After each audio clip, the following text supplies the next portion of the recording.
अस्सलाम वालेकुम।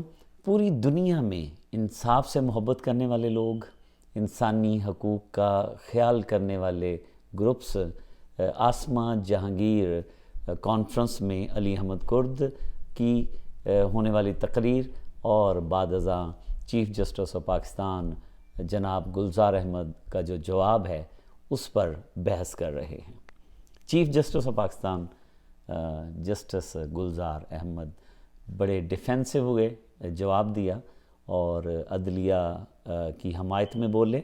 यकीनन जस्टिस गुलजार जो हैं वो जो बात कर रहे थे वो देखना पड़ेगा कि वो सिर्फ़ मौजूदा सुप्रीम कोर्ट के जजेस की बात कर रहे थे, मौजूदा अदलिया की बात कर रहे थे, या पूरी सुप्रीम कोर्ट की जो तारीख़ है, जो दूसरी हाई कोर्ट्स की तारीख़ है, या जो लोअर जुडिशरी की शुरू से लेके अभी तक जो माजी का अहवाल है उसको डिफेंस कर रहे थे।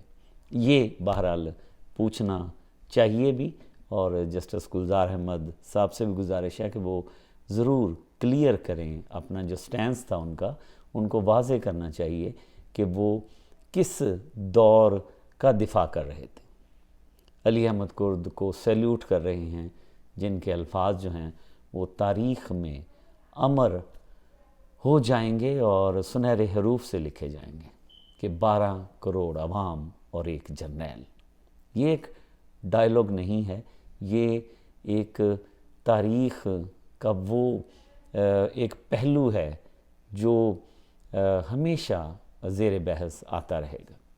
चीफ़ जस्टिस साहब फरमाते हैं कि ये अली अहमद कुर्द की जो स्टेटमेंट थी एक जनरलाइज थी और वो इंतशार फैलाने की कोशिश कर रहे थे, हालांकि ये गलत फहमी है उन्हें भी, और उन्होंने अपनी तकरीर में, अपने ख़ताब में, जहाँ पर वकला ज़्यादा बैठे हुए थे, दूसरे ममालिक के कुछ सफारतकार भी मौजूद थे, लेकिन चूँकि उन्होंने उर्दू में ख़ताब किया इस वजह से उनका जो मुखातिब ग्रुप था वो वकला थे, पाकिस्तान की आवाम थी।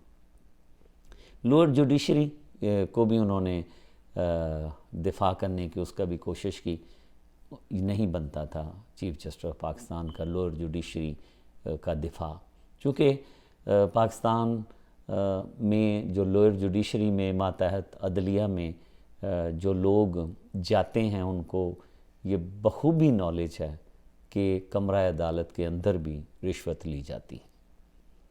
मैं या कोई और जो तबसरा करने वाले हमारे दोस्त हैं, सहाफ़ी हैं, दानश्वर हैं, या कोई लोग भी हैं, हम सारी अदलिया को कभी किसी ने बेईमान करार नहीं दिया।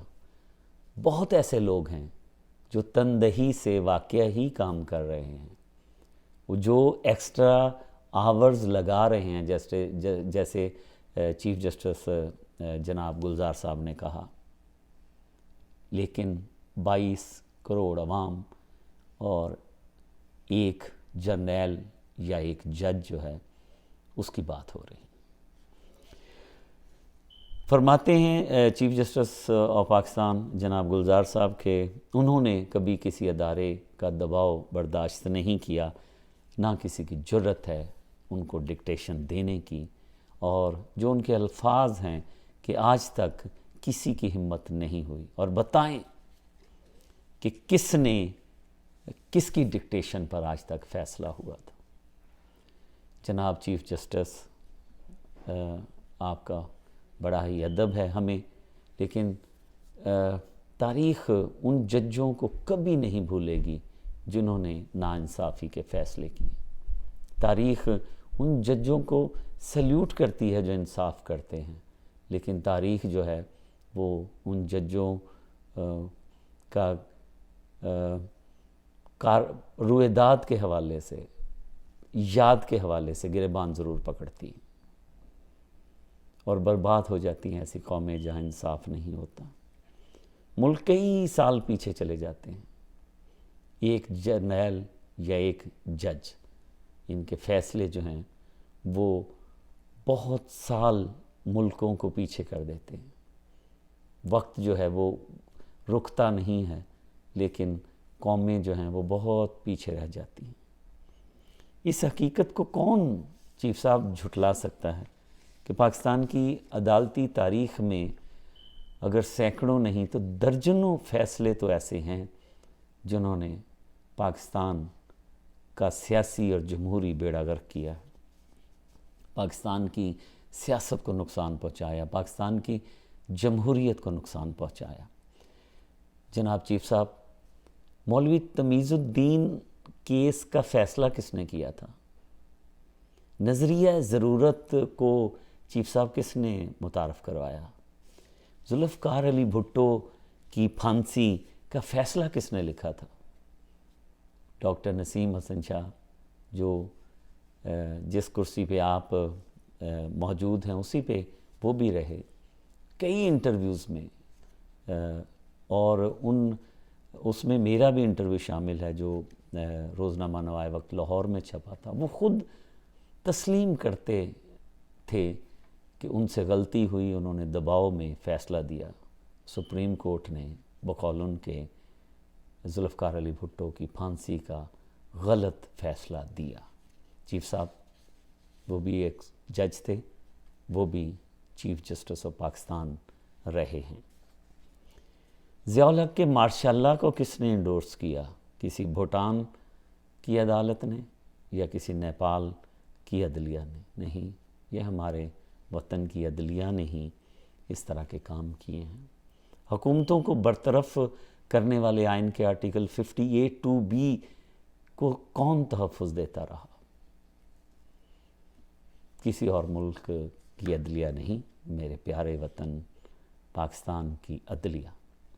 2 سپریم کورٹس کس نے بنائیں؟ ایک ڈویژن جو تھی، ایک ججوں کا گروپ، سپریم کورٹ کے ججوں کا گروپ ایک طرف ہو گیا، اور ایک دوسرا گروپ ایک دوسرے کے خلاف فیصلے جاری کرنے لگے۔ یہ کہاں کی سپریم کورٹ تھی؟ یہ ہماری ہی سپریم کورٹ تھی۔ ڈکٹیٹر پرویز مشرف کو کس نے ویلکم کیا؟ PCO کے تحت حلف کس نے اٹھائے؟ یہ ہمارے پیارے ججوں نے ہی اٹھائے تھے چیف صاحب۔ اور ابھی بعض فیصلوں کی جو سیاہی ہے وہ شاید خشک نہیں ہوئی، ایک کو اہل دوسرے کو نااہل، پاناما، اقامہ، سیاسی فیصلے، کس کس کا حوالہ دوں؟ مجھے نہیں پتا کہ آپ نے کیوں کہا کہ علی احمد کرد انتشار پھیلا رہے ہیں۔ علی احمد کرد نے بڑے مختصر وقت میں عدلیہ کو اس کا چہرہ دکھایا ہے۔ چیف جسٹس صاحب، آپ نے یہ کہا کہ آپ کے جج جو ہیں وہ ایکسٹرا آورز لگا کر بڑی تندہی سے کام کر رہے ہیں۔ مہربانی فرمائیں ایکسٹرا آور نہ لگائیں، انصاف کریں۔